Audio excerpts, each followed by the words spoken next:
A Ilha do Dr. Moreau, H.G. Wells, capítulo 11, A Caçada ao Homem. Uma absurda esperança de escapar surgiu na minha mente quando me dei conta de que a porta externa ainda estava aberta. Estava convencido, sem a menor sombra de dúvida, de que Moreau realizava uma vivissecção em um ser humano. Desde que ouvi seu nome, vinha tentando associar de alguma forma suas abominações ao animalismo grotesco dos habitantes da ilha. E então concluí que tinha entendido tudo. A lembrança a respeito de seus trabalhos envolvendo transfusão de sangue voltou à minha cabeça. As criaturas que vi eram vítimas de algum tenebroso experimento. Aqueles miseráveis asquerosos só queriam me manter por perto, me enganar com suas demonstrações de confiança, para depois impor a mim um destino pior do que a morte, com tortura após tortura em meio à degradação mais horrenda que alguém pode conceber, para depois me soltar como uma alma perdida, uma besta fera, junto com o restante de sua horda de comos. Olhei ao redor à procura de alguma arma. Não havia nada disponível. Foi quando tive uma ideia. Fui até a cadeira da escrivaninha, apoiei o pé na lateral do móvel e arranquei um dos apoios para os braços. Um prego se soltou junto com a madeira e, com sua ponta protuberante, deu um toque de perigo a uma arma que, em sua ausência, seria risível. Ouvi um passo do lado de fora. Imediatamente escancarei a porta e dei de cara com Montgomery a poucos passos de mim. Ele pretendia trancar a porta externa. Brandi minha madeira com prego para acertar seu rosto, mas ele se esquivou. Hesitei por um instante, então corri na direção da parede lateral da casa. Prendick, ouvi seu grito atordoado. Não seja tolo, homem. Mais um instante, pensei, e ele teria me trancado lá dentro e me transformado em uma cobaia. Veio atrás de mim, pois escutei quando gritou meu nome e se pôs a correr, berrando coisas no caminho. Dessa vez, correndo às cegas, parti para o noroeste, na direção oposta à da minha expedição anterior. Enquanto fugia em uma rota paralela à praia, olhei por cima do ombro e vi que ele estava acompanhado de seu ajudante. Subi a encosta sem diminuir o passo e, depois de atravessá-la, tomei a direção leste rumo a um vale pedregoso, cercado de vegetação de ambos os lados.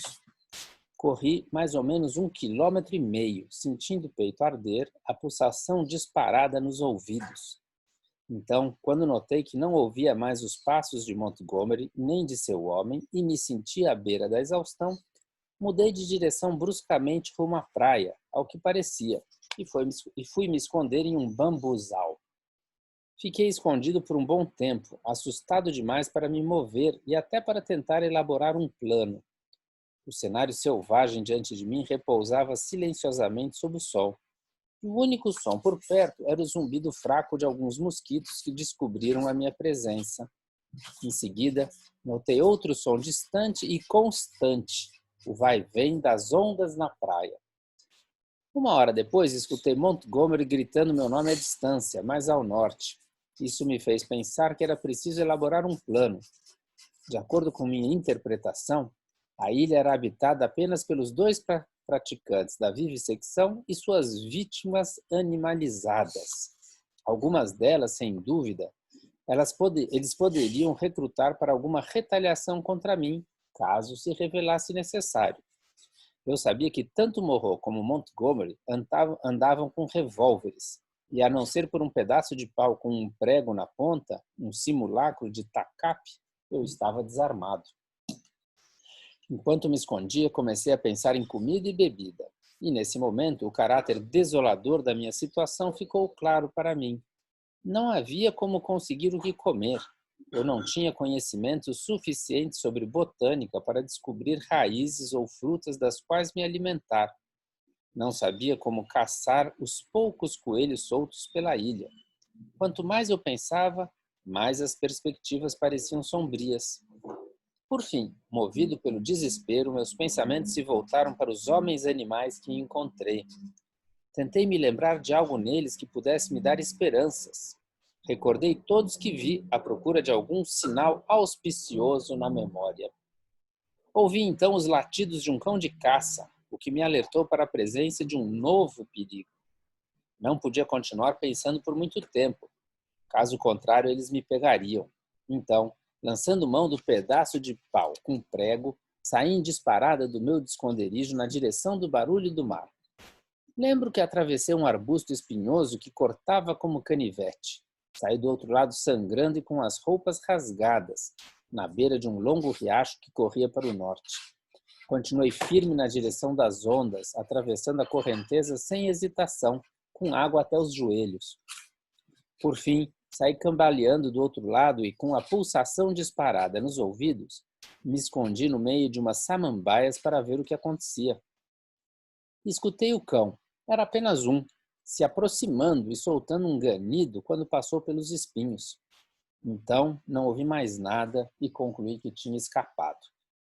Os minutos se passaram, o silêncio se estendeu e, por fim, depois de uma hora escondido, minha coragem começou a voltar. A essa altura, eu não estava mais apavorado nem melancólico.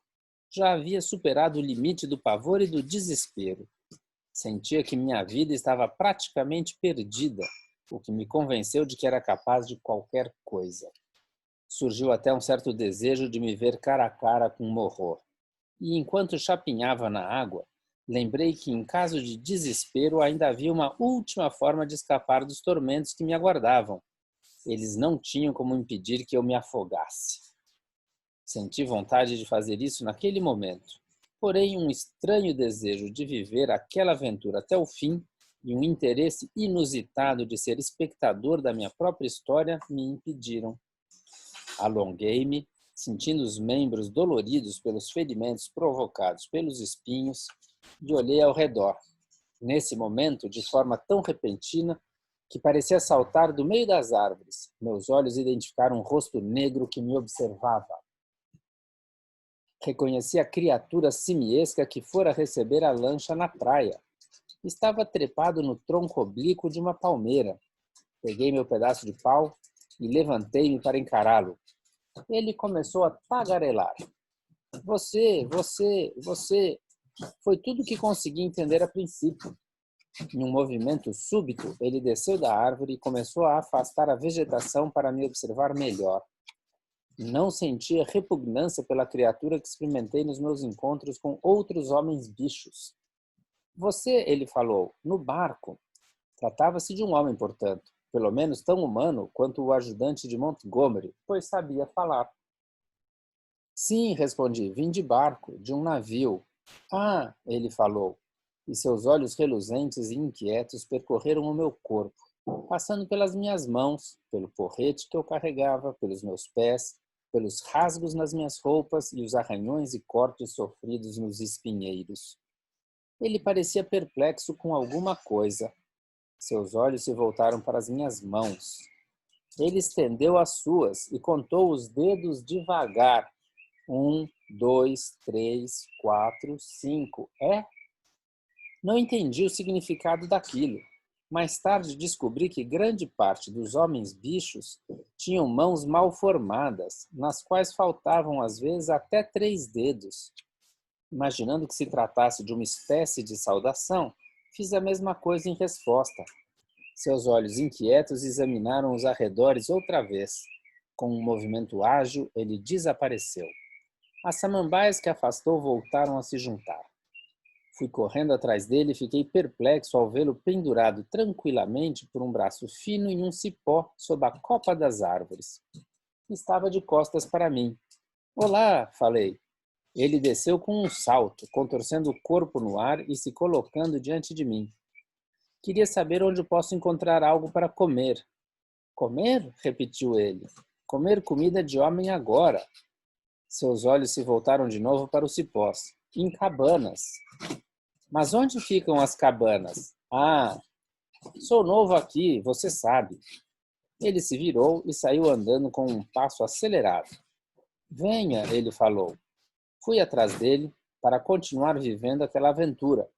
Concluí que as cabanas deviam ser alguma espécie de abrigo rústico onde viviam alguns dos homens-bichos.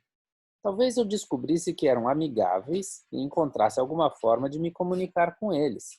Não sabia até que ponto sua linhagem humana ainda era dominante. Meu acompanhante simiesco trotava ao meu lado, com as mãos baixas e o queixo projetado para a frente. Fiquei me perguntando de que tipo de lembranças ele poderia ter. Há quanto tempo você está na ilha? Perguntei. Quanto tempo? Ele repetiu. Em seguida me mostrou 3 dedos. A criatura tinha um intelecto pouco maior que o de um idiota. Tentei decifrar o que ele quis dizer com isso, e aparentemente eu o estava entediando. Depois de mais 1 ou 2 perguntas, ele saiu do meu lado em um movimento repentino para pegar frutas de uma árvore. Apanhou algumas frutas de casca espinhosa e começou a comer o que havia em seu interior. Com satisfação, notei que havia pelo menos algo a aprender sobre como me alimentar. Tentei fazer mais perguntas, mas suas respostas repetitivas, na maioria das vezes, não esclareciam os meus questionamentos. Algumas não faziam sentido e outras eram meras repetições. Fiquei tão curioso com suas estranhezas que mal prestei atenção no caminho que seguíamos. Chegamos a um conjunto de árvores ressecadas e queimadas, e em seguida a uma clareira com o chão coberto de incrustações amareladas, da qual subia uma fumaça de odor pungente que provocava um forte incômodo no nariz e nos olhos. À nossa direita, por cima de uma rocha, vi o azul do mar. O caminho se estreitava de forma repentina em uma garganta afunilada entre 2 massas irregulares de pedras vulcânicas. Foi por lá que seguimos. A passagem era extremamente escura, logo depois de um trecho em que a luz do sol se refletia com força no terreno sulfuroso. As paredes laterais eram extremamente íngremes e foram ficando cada vez mais próximas. Algumas manchas verdes e vermelhas passavam diante dos meus olhos.